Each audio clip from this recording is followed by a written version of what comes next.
नमस्कार, मैं हूं प्रदीप कुमार। आप देख रहे हैं पॉलिटिकल आइडिया। पॉलिटिकल आइडिया के आज के इस अंक में आप सभी दर्शकों का बहुत बहुत स्वागत है। मित्रों, आज हम बात कर रहे हैं बिहार विधानसभा चुनाव के संदर्भ में महागठबंधन के अंदर जिस प्रकार की अफरा तफरी की स्थिति पैदा हो गई है, उसके बारे में हम जानने का प्रयास करते हैं कि उसका परिणाम क्या होगा। चूंकि हम देख रहे हैं लगातार कि कांग्रेस पार्टी अलग अपनी बैठक कर रही है और मुकेश सहनी लगातार दबाव बनाए हुए हैं कि नहीं, उनको 60 से नीचे आकर 40 से कम सीटें नहीं चाहिए, डिप्टी सीएम तो चाहिए ही।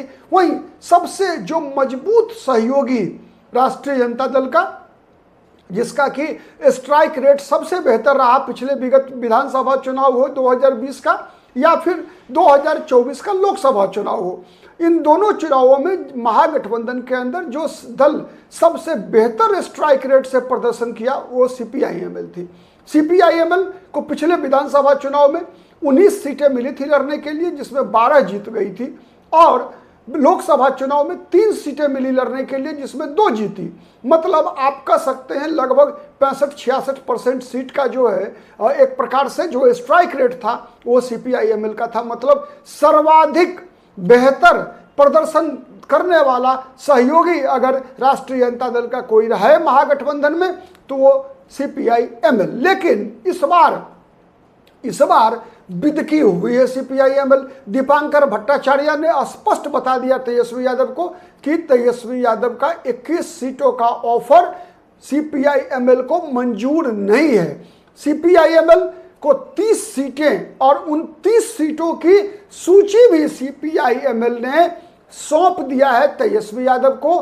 तेजस्वी यादव को कहा सीपीआईएमएल के दीपांकर भट्टाचार्य ने कि किसी भी कीमत पर 30 सीट से कम में सीपीआईएमएल चुनाव नहीं लड़ेगी।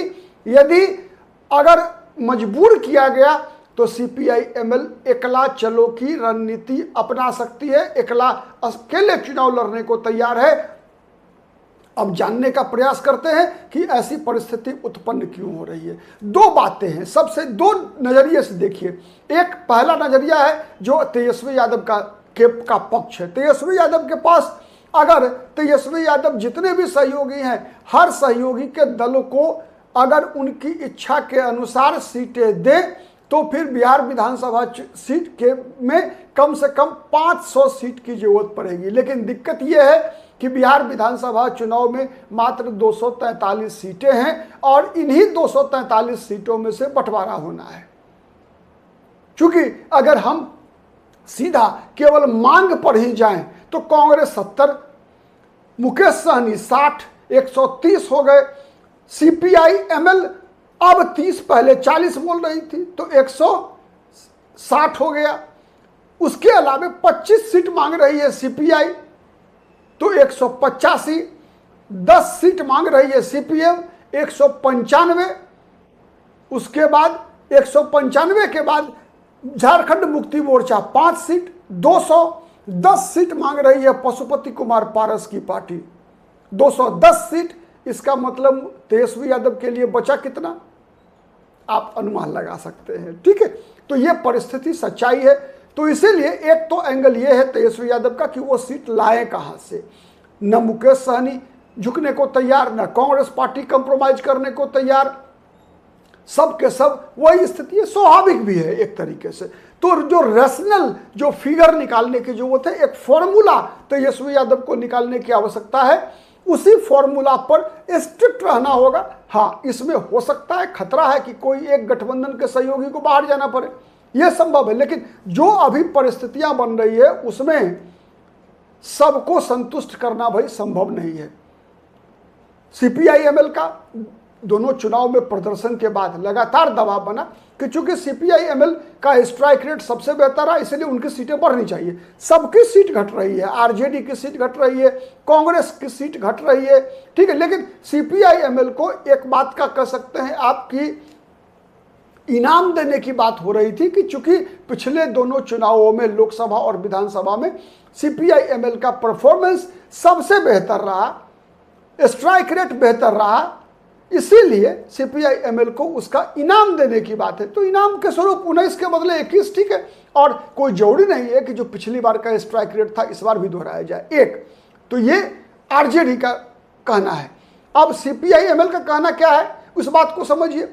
सीपीआई-एमएल का कहना है कि चूंकि सीपीआई-एमएल का गठबंधन आरजेडी के साथ था, इसीलिए केवल सीपीआई-एमएल ही नहीं जीती, बल्कि महागठबंधन के जितने भी दल मगध पटना प्रमंडल, मगध प्रमंडल और सारण प्रमंडल, ये 3 प्रमंडल ऐसे थे विगत विधानसभा चुनाव के दौरान जहां पर महागठबंधन को बढ़त मिली थी।